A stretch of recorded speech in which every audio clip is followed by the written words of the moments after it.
Hi everyone, Al DeMarco here, General Manager at DeMarcoSports.com, and this is going to be your Thursday video report with more complimentary plays in your college conference tournaments. Couldn't ask for anything better on Thursday, a perfect 3-0 sweep.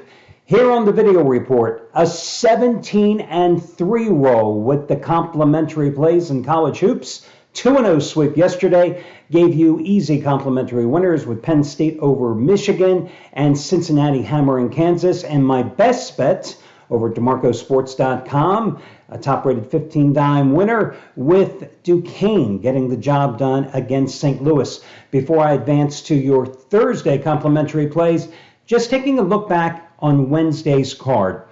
You know, my play on Duquesne, it was all predicated on the fact that St. Louis, a bad team, that was going to fire its head coach, Travis Ford, which they did subsequently after that loss later in the day. When I saw Travis Ford, when I was reading in the St. Louis Post-Dispatch, after their opening win, which they barely escaped as a 2.5-point favorite, winning by 3 against Rhode Island, when I saw Ford comment that he said that his team, which was missing its leading scorer and was only playing a 7 to 8 man rotation, he said they were absolutely exhausted at points in the second half against Rhode Island on Tuesday.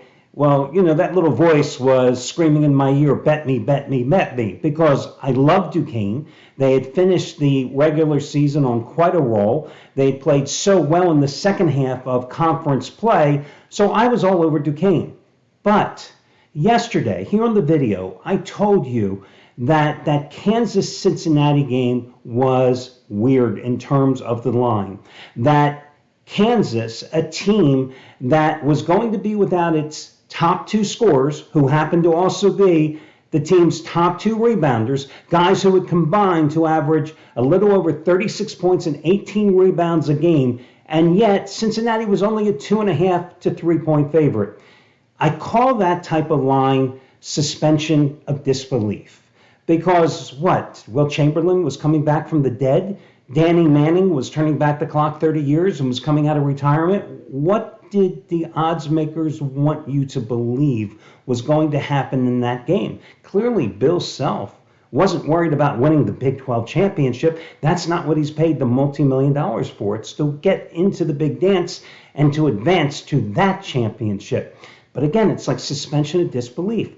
That was one of those games, and believe me, for as much as I like Duquesne, if I didn't love the Dukes that much, instead of giving you the free play on Cincinnati, I would have been all over the Bearcats last night. And it's not that Cincinnati is even in Kansas's ballpark in terms of talent.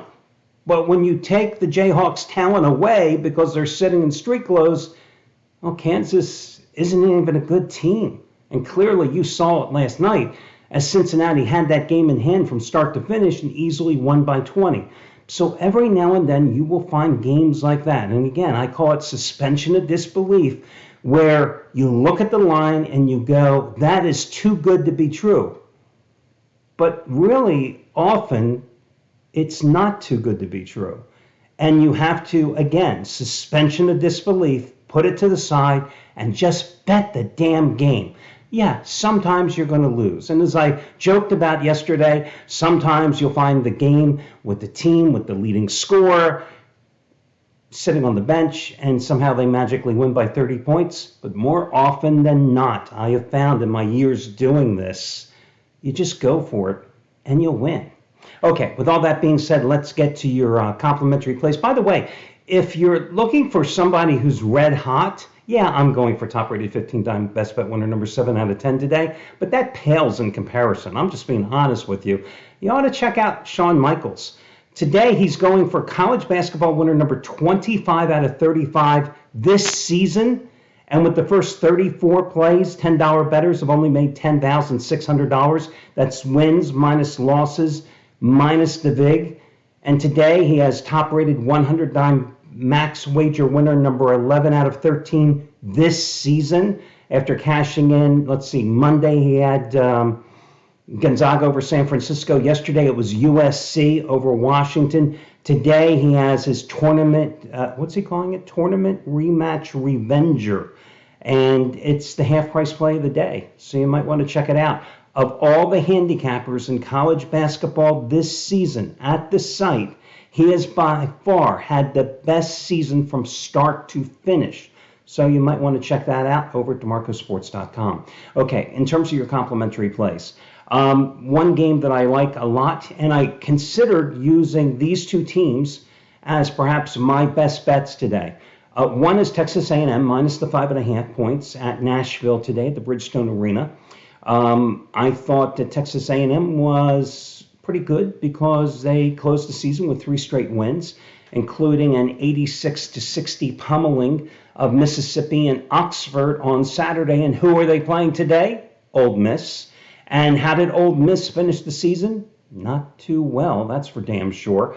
This is an Ole Miss team that started the year 18-3 under Chris Beard and finished by losing 8 out of 10. And their only wins in that 10-game stretch to close the season were both against Mizzou. And what did Mizzou do this year? Well, they went 8-24.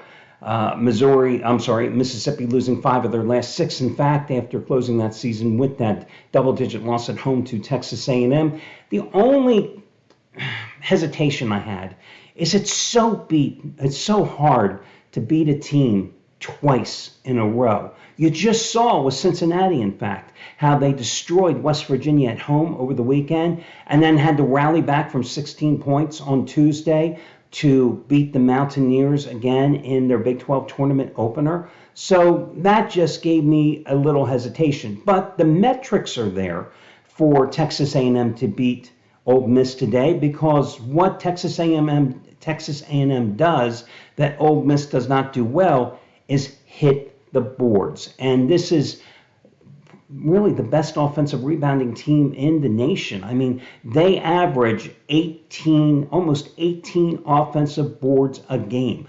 You hit the boards like that, especially in the offensive glass, you get plenty of cheap second chance opportunities.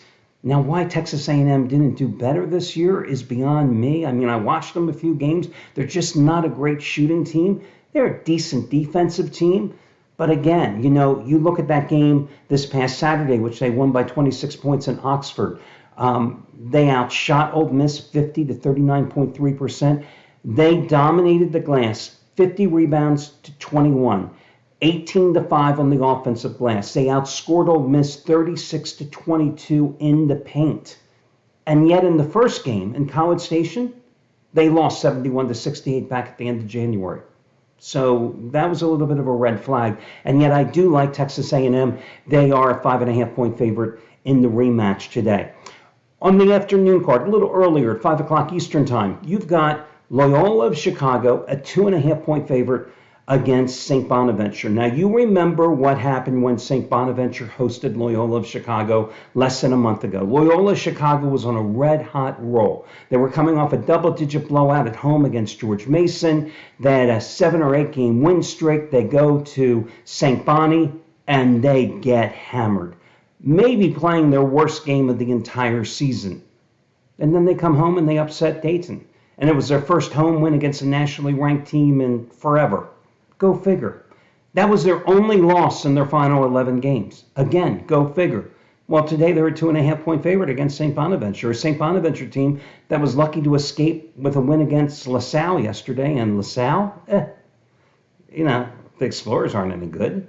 So at 2.5 points, I love Loyola Chicago today. They were my second favorite play today behind my best bet. So let's make that clear. Yeah, I like Texas A&M, but I really like Loyola Chicago today. This is a darn good team. Am I worried that they didn't play yesterday and St. Bonaventure did? No. And remember, St. Bonaventure was a damn good team at home this year, but like everybody else, they struggled on the road. I just think Loyola Chicago, with revenge, with the motivation that this is now the postseason, they are only a 2.5-point choice, and they are definitely the better team. So I'm going to go with them in this game. Plus, I just don't imagine that they are going to shoot like, I think in the first game, or the only game they met this year, I think they shot like 37 or 38%. This is a good shooting team. I just can't imagine they're going to struggle here again.